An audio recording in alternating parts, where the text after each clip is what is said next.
hypertension, meron kang diabetes, napakataas pa ng mga cholesterol at sebo sa katawan mo, talagang pwede ka magkaroon ng heart failure. Okay? Yung heart, ganito po mga kaibigan, when you say heart failure, kung ano yung sinabi ko, mag-fail ang heart sa pagtibok.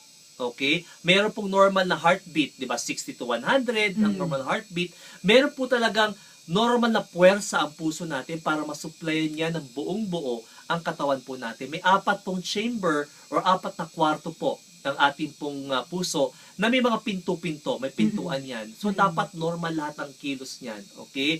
Normal po ang pagdaloy ng dugo.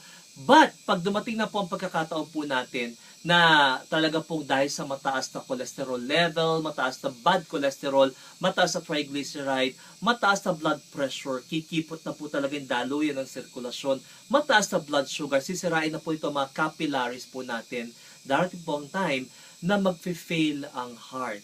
Okay? So, ano mararanasan ng tao? No? Magko-congestion. Okay? Na imbis na ma-fulfill yung blood supply, may iwan, magdadaming yung dugo, kaya may mga tubig sa puso, may tubig sa baga, congestive heart failure.